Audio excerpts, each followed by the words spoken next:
Well, I thought I'd do something just a little bit different and show you some of the missed opportunities we had on this last trip. We ended up killing 8 coyotes, but we should have had more like 12. Some of them were due to the coyotes just outsmarting us. A few times we made a couple mistakes. And then you're going to see how throwing a camera into the mix complicates things even more. So I hope you enjoy this video and that you maybe learned something from it. When we sat down on this set, the wind was coming from our left to our right. And about 20 minutes into this set, we had had coyotes howl right away, but the wind changed and came from almost in front of us, straight behind us. And wouldn't you know it, that's exactly where these coyotes showed up.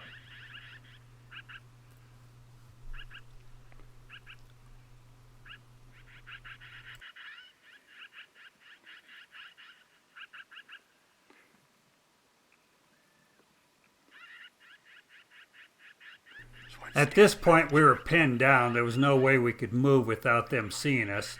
And we kind of thought they were going to run down this little draw and then get down on the bottom of the big draw that was right below us and come up into that draw. But that's not what happened. That first coyote went down that cut and completely disappeared. And then the second one you'll see pop up here just to the left by that left juniper. There he is. And we were hoping that they'd come along the side of that side hill and drop down on that draw because they were well below us at this point. That coyote's probably sitting out there, 450 yards.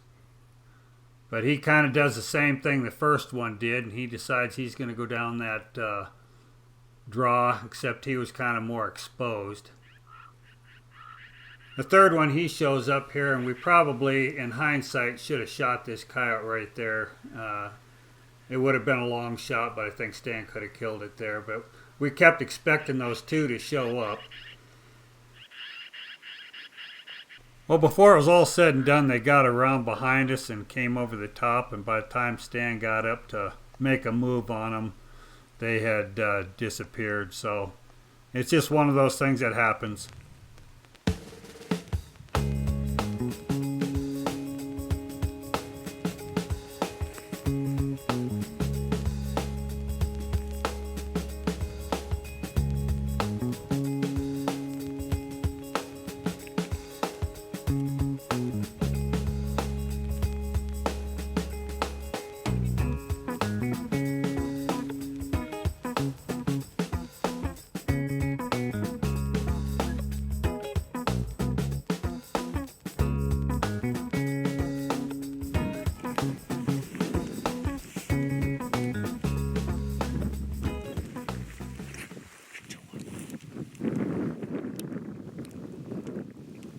Can't see.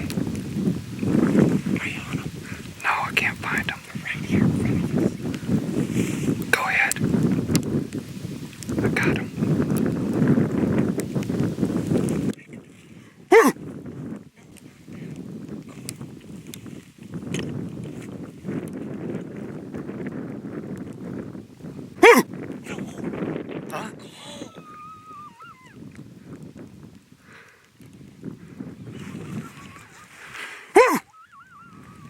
I can't get him to... Dang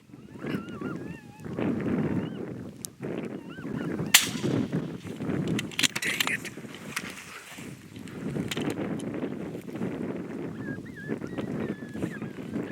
The one to the left is still running right there. Right to the one to the left.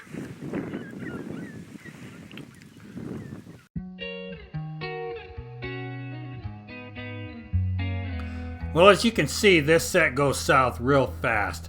These coyotes showed up all of a sudden in front of us. It's amazing how we did not see these coyotes till they were about 200 yards in front of us. I happened to spot them, and Stan couldn't find them. By the time he found them, I couldn't find them with the camera. And then once I got on them with the camera, neither one of us could get them to stop. When it was all said and done, that front coyote goes right past the E-collar, and I'm sure he winded it, and he took off running and ended up taking a running shot. But that's the kind of things that happen when you're trying to film. If we hadn't been filming, I'd have probably been sitting right by that E-collar and killed that coyote with the shotgun. But it was pretty cool seeing these coyotes coming in all postured up.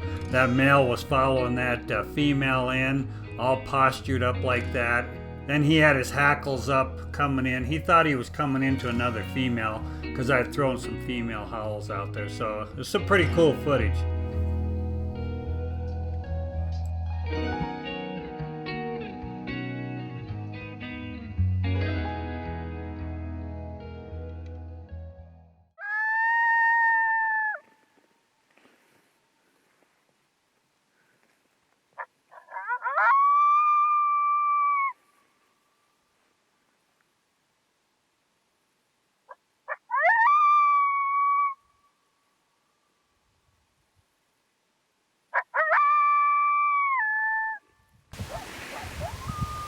It's right down there in those junipers. Yep.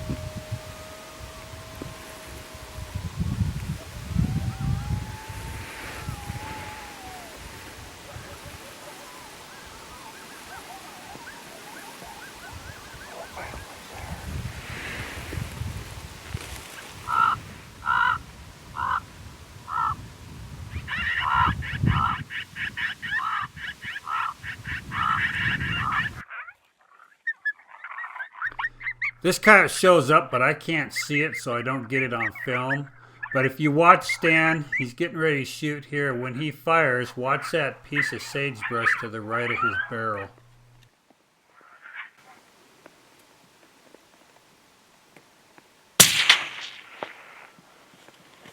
Even after hitting that piece of sagebrush with his bullet, he hits that coyote, and he dumps it, but it ends up getting up and running off. So the bullet placement might not have been as good as it should have been.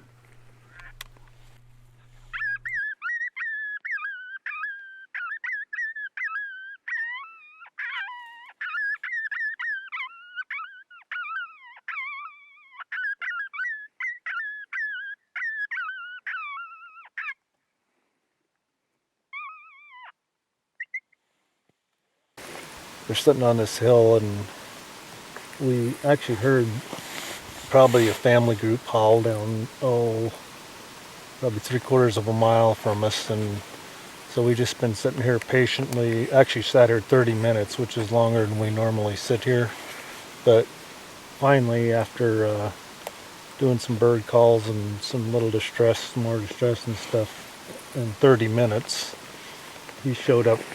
A single one showed up down here, so it's a really calm day today, and yeah, I think they can hear forever today.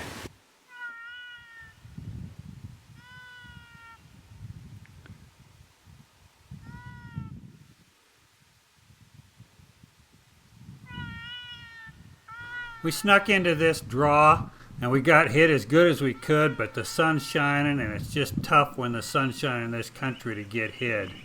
We'd been calling for probably 20 minutes or so. This coyote shows up. I tried for 6 to 8 minutes to get this coyote to move, and he would not move, and finally Stan decided to take a shot.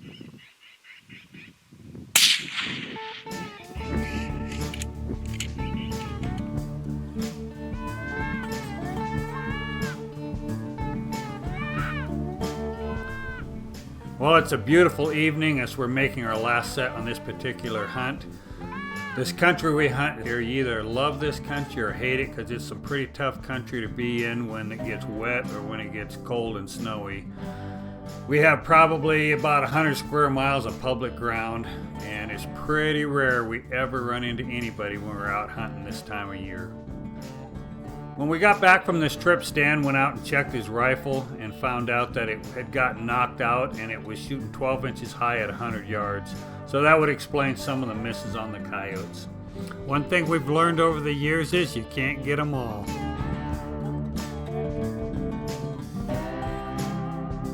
Thanks for watching this video, and I really appreciate you supporting my channel.